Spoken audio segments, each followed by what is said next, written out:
Dia quarto ano, começando a nossa aulinha de hoje, fazendo feedback de língua portuguesa.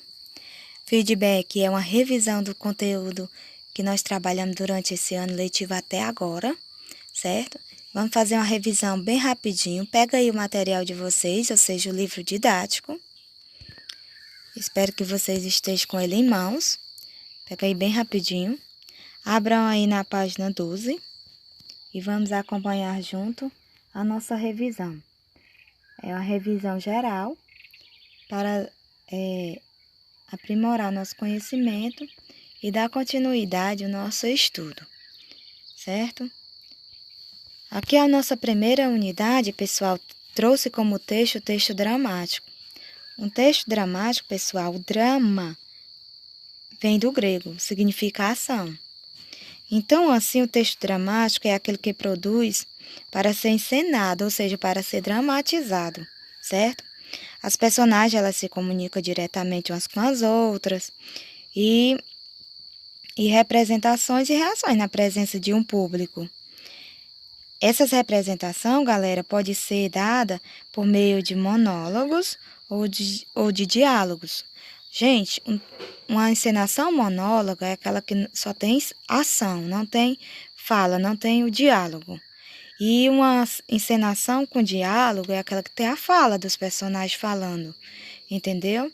Então, são dois tipos de texto dramático, eles podem ser bem interessantes. E aqui, esse texto que nós lemos, ele é um texto, é uma história que, na verdade, é um texto de uma fábula chinesa, né?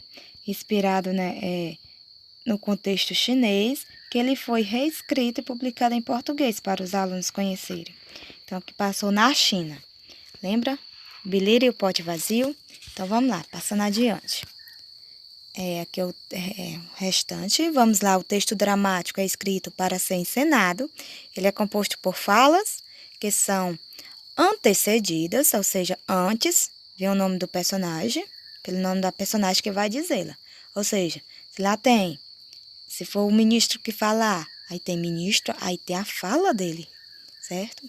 Aí tem também as partes das rúbricas, galerinha. Vocês lembram as rúbricas? Que indica aos atores o que acontece em cena e como deve ser ditas nas falas. Pronto. Então, são as frases ou as palavras que descrevem o ambiente onde se fala a história. Os objetos de cena, como usá-los, os movimentos e gestos. O estado emocional das personagens, a entonação da voz. As rúbricas são escritas, gente, entre parênteses, geralmente em itálico. Só para destacar, para não ser dito diretamente. Aí vamos passar aí adiante, nós estudamos o que é fonema e letra, não é?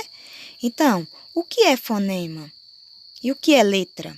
Gente, o fonema são as unidades mínimas de sons, com valor distintivos, usados na fala. Dependendo da maneira como são organizados, combinam-se formando palavras. Aí sim, são representados graficamente pelas letras. Então, a letra é a grafia e o fonema é o som, certo? Toda letra, toda letra ele tem ali o seu som, com exceção da letra H. Então, a letra H ela não tem fonema, ok? Lembram disso? Pronto. Então, a letra H ela não tem fonema, certo? As demais, sim, ela tem fonema. E tem outras que tem fonema até demais, como é o caso da letra X, que aí tem hora que o X tem som de Z, tem hora que o X tem som de S, tem hora que o X tem som de Q. Então, tem letras que tem fonema demais e tem letra que não tem nenhum tipo de fonemas, certo? Então, vamos adiante. Aí, nós trouxemos aqui o segundo texto. O segundo texto, galera, vem aqui um conto de artimanha. Então, eu vou aqui falar o que é um conto. certo? Um conto de artimanha, pessoal, é uma narrativa curta, escrita em prosa. Em prosa, pessoal, é porque a estrutura dela ó, tem parágrafo. A estrutura assim, obedecer a margem todinha da folha. Então, é o tipo de prosa. Já aquele que fica só o textinho, só no meiozinho, compridinho, é em verso, viu? Então, a estrutura dele aí, ó, vamos observar. Obedece a margem da folha completinha. Tem lá seus parágrafos, certo? Então, ele é na estrutura de em prosa. Baseada em situações rotineiras, viu, pessoal? Ela também, o texto de artimanha, ela é muito anedota. E faz também... Ela aparece também, as personagens são brevemente retratadas, a linguagem é clara e concisa, a fim de que o leitor se envolva com os fatos narrados. Então, ela quer trazer você, leitor, para dentro da história, participante da história dela, certo? Então, é essa a característica do conto de artimanha. O conto também ele apresenta personagens que se valem de artimanhas para levar vantagem em alguma situação. Fazer artimanha é planejar algo, planejar alguma situação que ele saia com vantagem, certo? Então, vocês estudaram aí a esperteza do tatu, né? Esse conto de artimanha, bem interessante. Chamado também de conto de esperteza, porque alguém vai pregar uma peça em alguém para sair-se vitorioso. É uma história em que as personagens usam essa esperteza para conseguir algo. São narrativas instigantes e com humor. Legal, o mais interessante é isso, que ele é com humor. Gente, no conto de artimanha, eles apresentam dois tipos de personagem. Tem o protagonista, que é a personagem principal da história, aquele que artimanha tudo, né?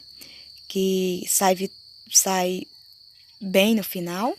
Nesses contos, os protagonistas são personagens aparentemente simplórios, mas na verdade são espertas e sempre se saem bem no final, como eu falei, né?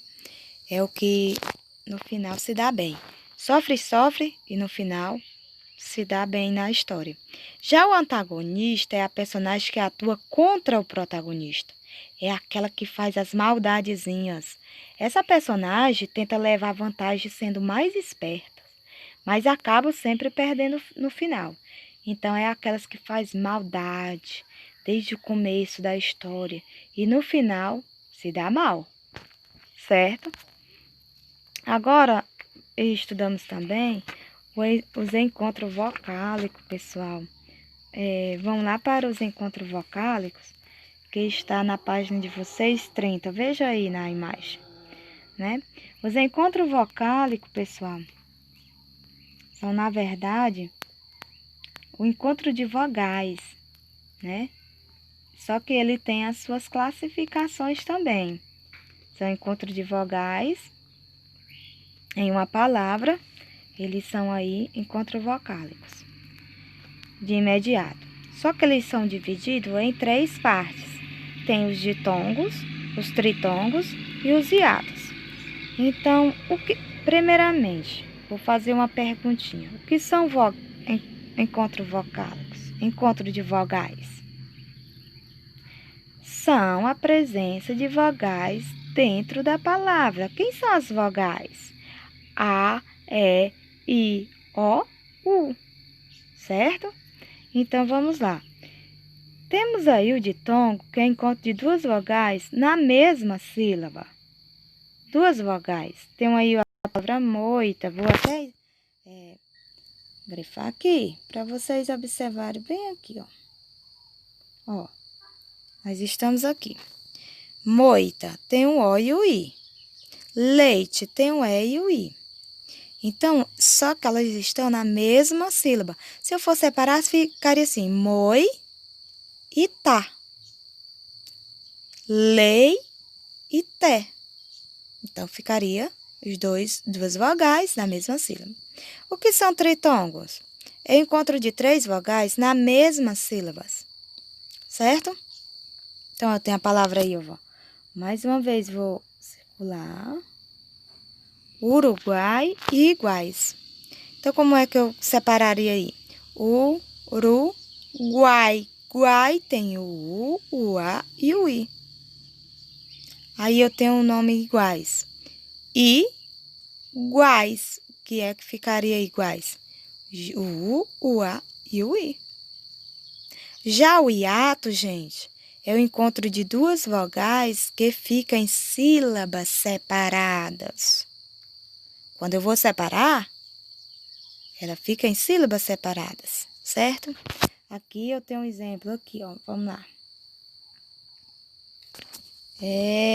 Eu tenho a palavra ruído. Então, tem 3 sílabas. O I fica sozinho no meio. Certo? Vamos lá, a palavra cadeado. Cadeado. O A fica sozinho no meio, né? Então, aí, nesse caso, eu tenho um hiato. Eu poderia até confundir ruídos com ditongo, que é duas vogais juntas. Mas como é que eu sei? Quando eu vou separar a sílaba. Aí é que eu identifico se ele é um ditongo ou se ele é um hiato. Ok? Passa adiante. Pronto. Aqui nós trabalhamos também a unidade 2, eu respeito a natureza. Aqui fizemos esse pequeno comentáriozinho sobre o respeito à natureza, certo? Vamos passar adiante. Para dar no pé, nós temos aí, pessoal, dessa unidade, nós temos aí um texto que é um conto. Não é um conto de artimanha, é só para nós compararmos o conto de artimanha com esse outro conto aqui. O conto, pessoal, nasceu na literatura oral popular.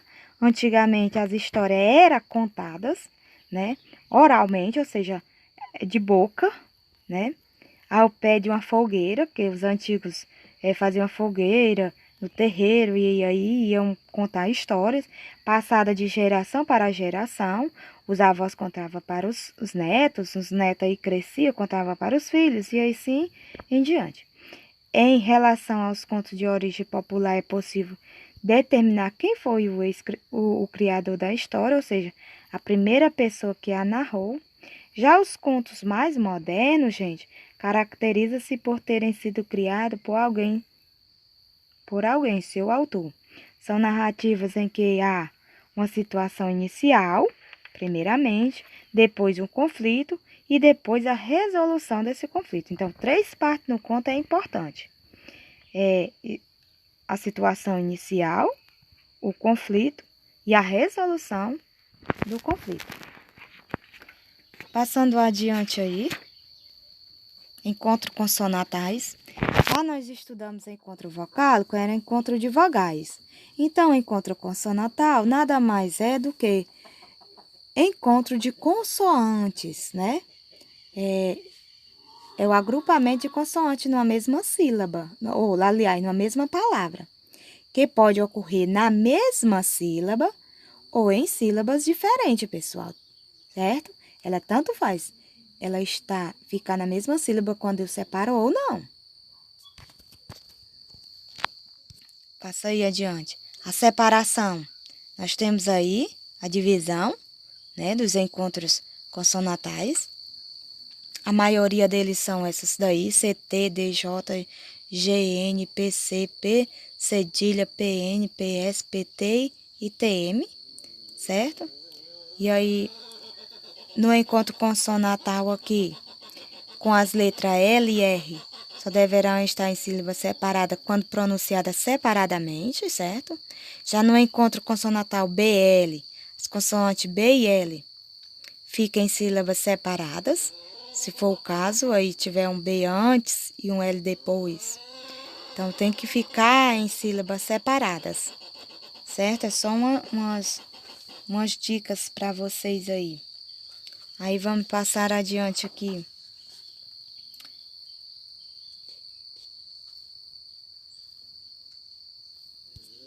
Aqui nós temos o segundo texto, certo? Que é uma propaganda. Pessoal, falando aí da nossa propaganda. Ele é um texto que só pode ali. Aliás, eu vou ler aqui o texto.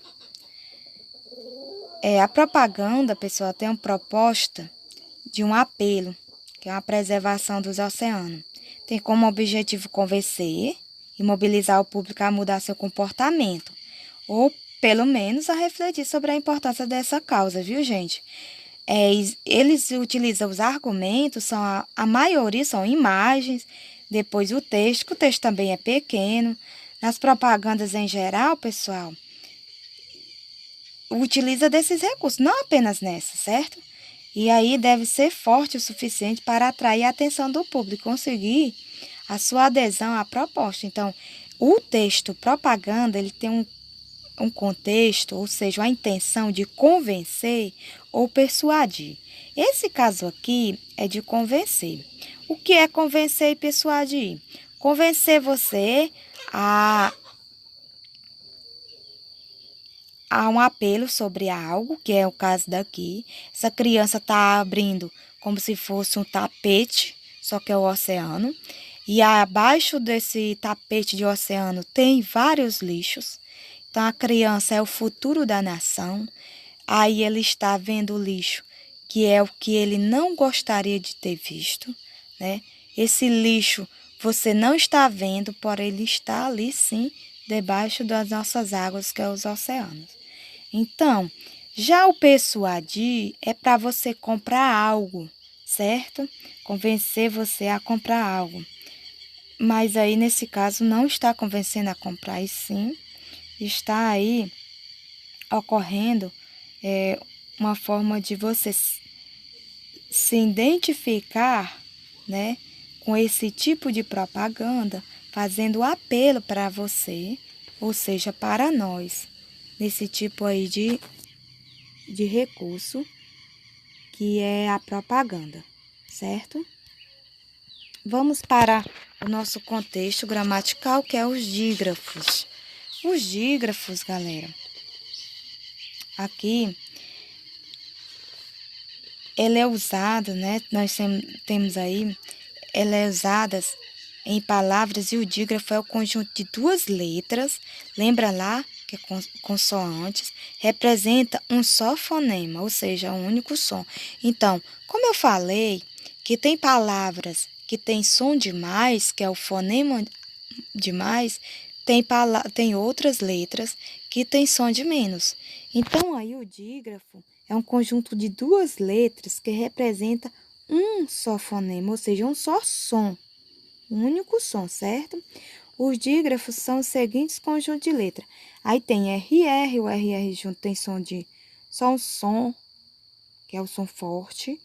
SS, CH, NH, LH, SC, S cedilha e XC, certo? São alguns dígrafos que são duas letras com um único som. Isso é dígrafo. A divisão silábica dos dígrafos. Aí nós temos a divisão. Não se separa, gente, as letras que representam os dígrafos CH, LH, NH, QU e GU. Gente, todos que venham com a letra H não se separa. E que venha com a letra U. Separa-se os dígrafos que representam RR, SS, SC, S cedilha e XC. Ok? Agora vamos para a nossa unidade 3. Chegando aí na nossa unidade 3, eu busco explicações, né? Aqui nós vimos aqui que é uma aurora boreal, vista no povoado de Aurora, no Canadá. É um tipo de uma nevasca com sombreamento de verde devido às florestas. Pouco da floresta que há nessa região. E só há 2 vezes no ano, não é isso? Nós estudamos essa aurora boreal. Não sei se vocês recordam. Mas o interessante, pessoal, é que eles vêm aqui falar sobre mito. Você sabe o que é um mito? Mito é uma narrativa, um relato que responde ao questionamento de determinado grupo social, gente, explicando sua origem e organização, bem como os fenômenos da natureza. Por ser de tradição oral, gente, que é passada oralmente, ou seja, contada, né? Não se sabe quem o criou. Então, alguém escreveu depois que conheceu nessa história que foram contada para ele. Em alguma sociedade, há mitos que têm caráter sagrado, ou seja, religioso, e fica restrito a um grupo de pessoas. E tem a responsabilidade de guardá-lo, gente. É bem interessante isso aí. Estruturalmente, gente, o mito caracteriza-se pela atemporalidade, na forma de relato ou de narrativa. Conta acontecimentos ocorridos em um tempo indeterminado, às vezes antes mesmo da criação do mundo. Essa característica pode ser assinada no texto por marcadores temporais. Naquela época, em um tempo atrás, numa noite, desde então. Então, isso aí são inícios de mitos, certo? Conta a origem ou a crença de alguns povos da época passada. O vocativo, nós estudamos sobre o vocativo. O vocativo nada mais é do que aquele com quem se conversa, né? Também identificado aí, o vocativo é bastante recorrente em quadrinhos, em cartas ou e-mail, ou em diário, né? Antes da atividade, nós vamos fazer aqui uma breve revisão do que é o vocativo. Na frase aqui eu tenho, vocativo pode aparecer, gente, no começo, no meio ou no final da frase, certo? Usado para se dirigir ao interlocutor, como um chamamento, certo? Então, se eu estou invocando alguém, eu estou chamando, né, alguém, então esse é o vocativo. Aqui a Suriá está falando, seu leite espertinho, então ela está falando com quem? Com o leite, que é um vocativo, é o leite, né? Então, isso é chamado de vocativo. Passa adiante aí, acentuação. Nós temos aí as sílabas tônicas. Gente, a sílaba tônica é aquela sílaba mais forte. Não é porque ela tenha acentuação, não. Mas é porque ela tem um som forte, certo? Então, vamos ver aqui alguns exemplos. Temos as oxítonas. Veja aqui. Eu vou grifar aqui, ó. Oxítonas, paroxítonas e proparoxítonas. Vamos ver aqui.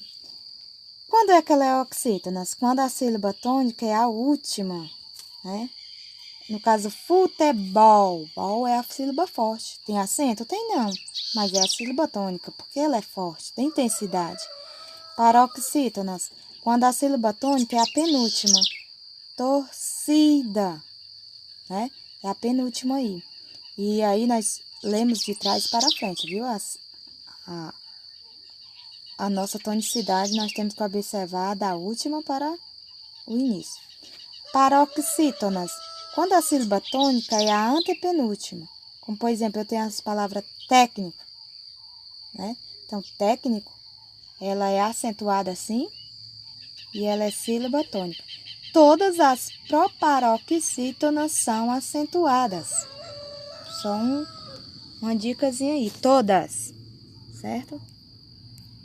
Vamos aqui, explicando os provérbios. Provérbio é ditado popular, que quer dizer, né? Água mole em pedra dura, tanto bate até que fura, que a persistência, ela consegue atingir seus objetivos. Passando adiante, sinônimo e antônimo. Gente, sinônimo são palavras de sentido semelhante, ou seja, bonito, lindo, é sinônimos, uma da outra. Já o antônimo são palavras de sentido contrário, oposto, ou seja, bonito, feio. Então, já é o antônimo. Passa adiante a abertura da nossa aula de hoje. Eu vou ao cinema, certo? Eu vou fazer as perguntinhas aqui a vocês sobre essas questões aí. Vocês já assistiram esse filme? Não? Eu vou ao cinema? Então, vamos lá. Que lugar é esse? Você acha que lugar é esse? Responderam? Muito bem. Quem são essas personagens? O que elas estão fazendo? O que você acha que elas estão fazendo? Agora, você costuma ir ao cinema? Qual o seu filme de animação preferido? Você sabe como eram os filmes de animação quando surgiram? Não, né? Então aí essas são as perguntinhas para fazer para vocês. O nosso contexto de hoje é a resenha sobre esse filme, certo? Vocês irão, veja o que eu fiz aqui. Enumerei cada parágrafo, enumere no livro de vocês, parágrafo por parágrafo. Ó, parágrafo aqui são 8, vejam, 8 parágrafos e leiam essa resenha. O que é uma resenha, pessoal? É um resumo, certo? De todo o filme. O resumo do livro, um resumo de um filme, de uma história. Então, a resenha, ela tem também uma intenção de divulgar aquele conteúdo para você conhecer melhor. Então, é isso que é uma resenha. E aí, o autor da resenha, ele pode colocar uma crítica, ou ele pode só resumir. Se ele resumir, ele fala só sobre o filme. Se ele criticar, resenha crítica, ele vai colocar o seu ponto de vista sobre aquela resenha, certo?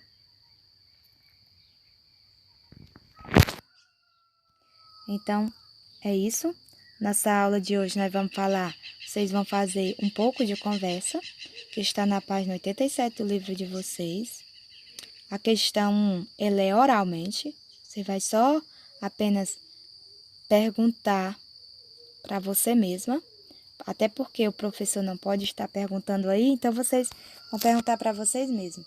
Aqui meu vídeo já está passando do tempo, e aí vocês vão fazer a 2 e a 3 nesse livro de vocês, certo? E uma boa aula.